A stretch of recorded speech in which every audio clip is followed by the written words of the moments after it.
but I am going to talk to Critical Corey first. Critical Corey, calling in from the UK, and it also gave a super chat earlier. Thank you again, Critical Corey, for donating. What's going on? Hi, yeah. Thank you so much for taking my call. Hopefully you two are doing well. It's nearly 1 a.m. for me, so bear with me. I'm pretty tired. Yeah, that's why I took you first, because I saw you were in the UK. And it's like, you know, he probably wants to go to bed. So let's get to you first, Yeah. and then maybe we can get to our next caller here. But yeah, go ahead. Yeah, so so I've kind of always been atheist. Like I never really thought it was real, kind of, you know, with Santa Claus and stuff like that. And I don't really have much exposure to theists. I've only recently kind of started getting into this world. In having discussions with them, a lot of the time, they just seem to like reject things that we absolutely know are true. And I imagine, because obviously you've probably spoken to a lot of them, if you had kind of any insight to like why they seem to be unwilling to accept things that we know are true. Well, here's the thing, Critical Corey. You're from the UK, okay? I didn't go to the UK, but I did go to Europe just a few weeks ago. And in general, you guys treat your churches like museums for the most part, at least the ones I see, right? Like, there's just not as much of the same kind of culture that you see, particularly in the US, right? And obviously, you know, there's, you know, religious fundamentalism and other kinds of, you know, interesting ideas, to say the least, all around the world. But in America in particular, and I grew up in Waco, Texas, mind you, like, it's just the culture, right? Especially in a world like pre-internet, right? Where your source of news is probably going to be your local paper or whatever is going to be your favorite channel, right? Like, a lot of people just aren't as well read. They just don't know about other cultures as much, right? Especially in America, right? Where we don't get to go to other countries as much. We don't get to experience other things. And so being in such an insulated part of the world, and then further insulated in these religious communities, you just don't get to be exposed to as much ideas. I mean, I didn't meet an atheist, at least one that I knew, for the first time until I was at least middle school, if not high school, right? Everybody I knew in my life was Christian, or if they weren't, if they were like a Muslim or Jewish or something, it was usually like one or two kids at my school. You know, everybody else pretty much thought the same way I did. And when you grew up in that, it's just kind of normalized, right? Especially stuff like, you know, what I imagine is kind of weird to you, like young earth creationism and stuff. That was just very commonplace. Evolution denial and other kinds of science denial was just kind of the norm where I was from. So yeah, I think it just comes down to culture for a lot of people, right? I'm thankful that I got an education later in life and, you know, was able to kind of work through a lot of that stuff. But a lot of people don't have that kind of privilege either, right? So there is something to be said about life experiences, I think, that definitely contributes to belief. Go ahead. No, yeah, absolutely. But it just like, it seems weird that like, because a lot of the time, like when I talk to them in like YouTube comments, they'll say like, you don't have any evidence for like, say, evolution, for example. Yeah. And then I'll send them a link to a peer-reviewed study that proves evolution is real and happens. And then, like, they either say, oh, that's just a theory, so it's not true, or they just say, nah.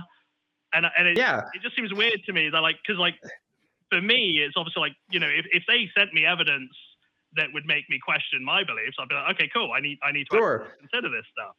But you want to know something critical, Corey? They've never come to a conclusion about their beliefs from a peer-reviewed study before, right? Like, that's just not how they gain knowledge a lot of times, how a lot of people gain knowledge. It's just not, you know, a common way for people to cite stuff, right? Like, again, figures of authority in people's lives, pastors and stuff, and other more powerful people in our country are also religious, right? Almost every sitting president, pretty much all of them, are openly Christian in some way, right? And then we also got a lot of other officials in the Senate and stuff like that that are also openly Christian and also actively parrot ideas that people have, including some of those prejudices, just to get those kinds of votes. So there's a lot of built into the culture here that really gets those ideas going. I think that's why you see such a difference, particularly in the US, right? Obviously, again, I'm speaking about one singular country, but like, let's be real, we get a lot of the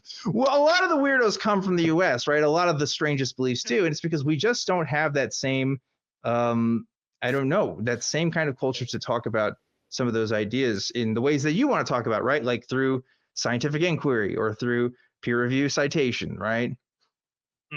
Well, we don't make decisions from a rational point of view all the time. Yeah. And there's a study, and I got to go find it, where when you damage the emotional centers of the mind, people become unable to make a decision. They know they're hungry, but they can't decide to eat. So we need that emotional connection. We're more persuaded by stories than we are facts in many cases. So all these things combine, and also you're attacking somebody's identity.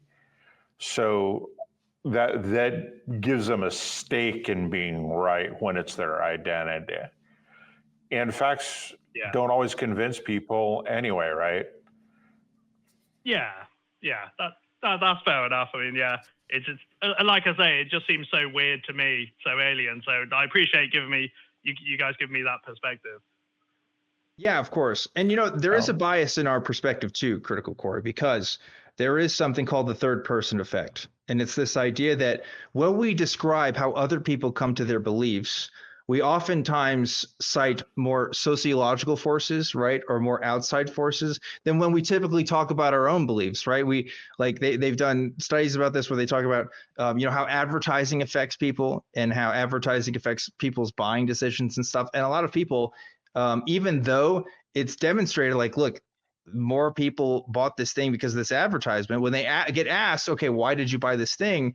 We tend to play down those forces, right? That we don't want to admit, oh, we saw this thing on TV or we saw, some other kind of web ad about it. And I think that's got to be true for a lot of our own, particularly religious beliefs as well. When it's just out there so much and you just kind of absorb it without really thinking about it, it really can affect us. And obviously still affects me today because I'm still, living in the culture that I grew up in mostly. So yeah, it's a lot of forces at work. It's never going to be just one thing.